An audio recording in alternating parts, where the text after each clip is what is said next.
ایک جواری سب سے پہلے پولیس وین میں آ کر بیٹھ گیا۔ پولیس والا بولا، تینوں بہت ہی جلدی ہے۔ جواری بولا، میں پچھلی واری بھی کھلو کے گیا ساں۔ تھانے دار سے پوچھا گیا کہ آپ مجرموں کو پکڑنے کے لیے کتوں کا استعمال کیوں نہیں کرتے؟ تھانے دار کہنے لگا، کم بخت سونگتے سونگتے تھانے پہنچ جاتے ہیں۔ ایک آدمی کو خواب میں کسی نے قتل کر دیا۔ صبح اٹھ کر اس نے اپنا ایچ بی ایل کا اکاؤنٹ بند کروا دیا۔ آپ کو پتہ ہے کیوں؟ کیونکہ ایچ بی ایل آپ کے خوابوں کو حقیقت میں بدلتا ہے۔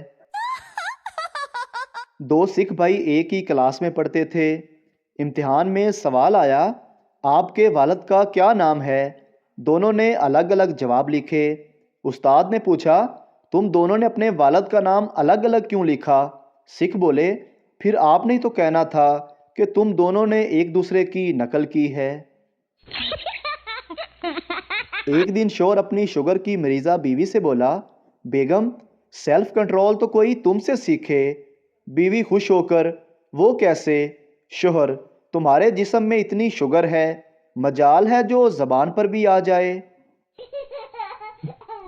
لڑکا لڑکی سے کہہ رہا ہے کہ میں شکیل کی طرح امیر تو نہیں، نہ ہی میرے پاس اس جیسا بنگلہ ہے، نہ ہی میرے پاس اس جیسی گاڑی ہے، نہ ہی میرے پاس اتنی دولت ہے، پھر بھی میں تمہیں خوش رکھنے کی پوری کوشش کروں گا۔ لڑکی نے سننے کے بعد جواب دیا، اچھا ٹھیک ہے، لیکن مجھے شکیل کے فون نمبر اور ایڈریس بھی بتا دو۔ ایک سردار میوزیم گیا، وہاں اس سے ایک کپ ٹوٹ گیا۔ آفیسر نے کہا، تم نے 5000 سال پرانا کپ توڑ دیا ہے۔ سردار بولا، چلو شکر ہے پرانا کپ تھا، میں سمجھا کہ نیا ہے۔ مہمان آئے، ماما نے کہا جا کے مہمانوں سے کھانے کا پوچھو۔ میں نے پوچھا، انکل کھانا کھا کر آئے ہیں یا گھر جا کر کھائیں گے؟ پتہ نہیں پھر مجھے مار کیوں پڑی۔ استاد پٹھان سے، 10 کیمیکلز کے نام بتاؤ۔ Pathan, oxygen, chlorine, fluorine, bromine, iodine, Noreen, Nausheen, Ramin, Ambreen, Samreen اور یاسمین۔ شوہر اپنے گھر کی لائٹس ٹھیک کر رہا تھا، تب ہی اس نے اپنی بیوی کو آواز دی۔ بیوی بولی، کیا بات ہے جی؟ شوہر، یہ جو تار ہے نا، اس میں سے ایک کو پکڑنا۔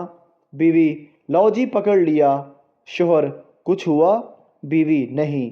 شوہر، اس کا مطلب کرنٹ دوسری تار میں ہے۔ کل میں نے ایک مرغی کھائی تھی، آج مرغا کھا لیا، پتہ ہے کیوں؟ سوچا کہ میری جوڑی تو پتہ نہیں کب بنے گی، ان کی ہی بنا دوں۔ مجھے تو ابو کی سمجھ نہیں آئی، آج کہنے لگے بیٹا فیس بک، واٹس ایپ اور یوٹیوب کے علاوہ بھی ایک دنیا ہے۔ میں نے کہا اچھا، مجھے لنک سینڈ کر دیں، تو اس میں چماٹ مارنے والی کون سی بات تھی؟ ایک دیہاتی کی بیوی کی طبیعت خراب ہو گئی، اسے شہر میں لے جایا گیا۔ ڈاکٹر نے کہا کہ اس کی طبیعت بہت خراب ہے، یہ نہ ہو کہ یہ زندگی سے ہاتھ دھو بیٹھے۔ دیہاتی کہنے لگا، جی جی، اگر کوئی اچھا سا صابن ہے تو ہمیں بھی بتا دیں۔ شوہر کو بیوی کا فون آیا، بیوی، میں آج گھر نہیں آ سکوں گی، گاڑی کا سٹیئرنگ، بریک، گیئر باکس سب کچھ چوری ہو گیا ہے۔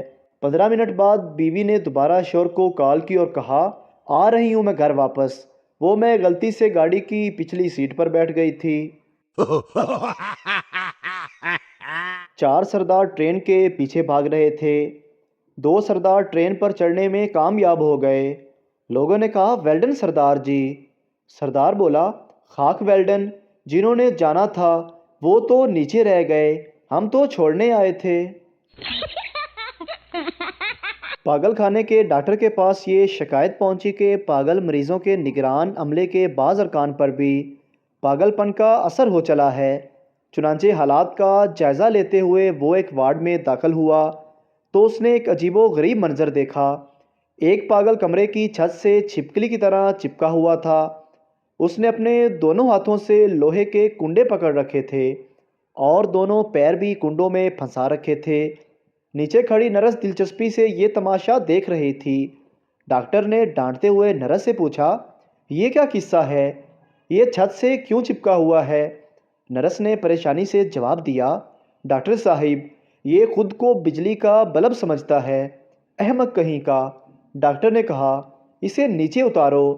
نرس نے گھبرا کر جواب دیا، اسے نیچے اتارنے میں کوئی حرج نہیں، لیکن اسے اتارتے ہی اندھیرا ہو گیا تو ہمیں کچھ نظر نہیں آئے گا۔